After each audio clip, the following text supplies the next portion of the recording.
Hello friends, எல்லோரும் எப்படி இருக்கீங்க? நல்லா இருக்கீங்களா?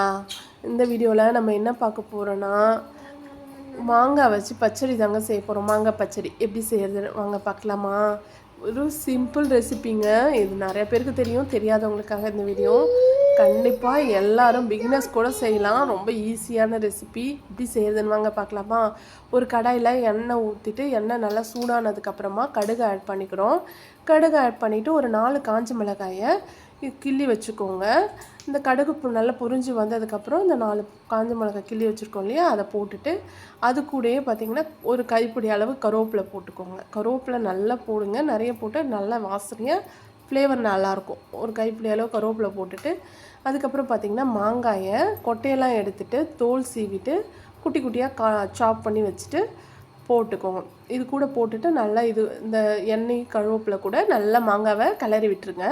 ஒரு 2 கலர் கிளறி விட்டுட்டு அது வேகத்துக்கு கொஞ்சமாக மஞ்சத்தூள், ஒரு 1/2 ஸ்பூன் மஞ்சத்தூள், அப்புறம் உப்பு, தேவையான அளவு உப்பு போட்டுக்கோங்க. இன்னும் கொஞ்சம் உப்பு போட்டு நல்லா 2 கலரு, திரும்பி ஒரு 2 கலரு கிளறி விட்டுக்கலாம். நல்லா மிக்ஸ் ஆகி வந்த உப்பு மஞ்சத்தூளோடு மிக்ஸ் ஆகி வந்ததுக்கப்புறம் லேசாக மாங்காயிலேருந்தே தண்ணி வர மாதிரி இருக்கும். அதிலே நல்லா சுருளை வேக வச்சிடலாம். அதுக்கப்புறம் பார்த்திங்கன்னா கொஞ்சமாக மிளகாத்தூள் நான் ஆட் பண்ணியிருக்கேன். காரத்துக்காக ஒரு 1/2 ஸ்பூன் ஆட் பண்ணி இது கூட தண்ணி சேர்த்துட்டு மாங்காவை நல்லா சுருளை வேக வச்சிடலாம். ஒரு தட்டு போட்டு மூடி வேக வச்சுருங்க. நல்லா வெந்து வந்துடும். நல்லா குழன்னு இந்த மாதிரி நல்லா வெந்து வந்ததுக்கப்புறமா தான் டேஸ்ட் நல்லாயிருக்கும். இந்த மாதிரி வேக வச்சுருங்க, அப்போ தான் நல்லாயிருக்கும். இதுக்கப்புறம் ஒரு 1/2 கப் வெல்லம் எடுத்து வச்சுருக்கேன் நான். இது நல்லா வெந்துடுச்சு, மாங்காய் போதும் வெந்தது, குழன்னு வெந்ததுக்கப்புறம் தான் வெல்லம் ஆட் பண்ணணும். அதுக்கு முன்னாடியே வெல்லத்தை ஆட் பண்ணால் மாங்காய் வேகாத மாதிரி ஆகிடும். அதனால் நல்லா குழைய வெந்ததுக்கப்புறம் மாங்காய் இந்த வெல்லத்தை ஆட் பண்ணிக்கலாம். வெல்லத்தை ஆட் பண்ணி அதுலேருந்தே கொஞ்சம் தண்ணி ஃபார்ம் ஆகும். அதனால் கொஞ்சம் நேரம் அடுப்புலேயே வச்சு கிளறிக்கோங்க.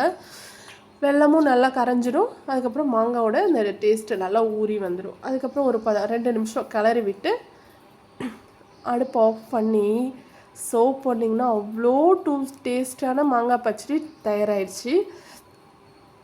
நல்லா பழமான மாங்காய் விட கொஞ்சம் புளிப்பான மாங்காயை எடுத்துக்கிட்டால் டேஸ்ட் இன்னும் நல்லாயிருக்கும். புளிப்பு, காரம் எல்லாம் போட்டு நல்லா சுவையாக இருக்கும்.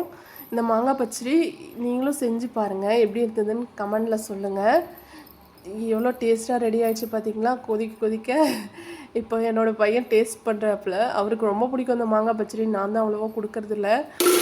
நீங்களும் எப்படி இருக்குன்னு செஞ்சு பார்த்துட்டு எப்படி இருந்ததுன்னு சொல்லுங்கள். என்னோடய சேனல் ஃபஸ்ட் டைம் பார்க்குற மாதிரினா கொஞ்சம் சப்ஸ்கிரைப் பண்ணிக்கோங்க.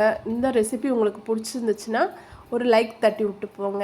இதே மாதிரி இன்னொரு ரெசிபியோடு உங்களை மீட் பண்ணுறேன். பாய். நெக்ஸ்ட் வீடியோவில் பார்க்கலாம். பாய்.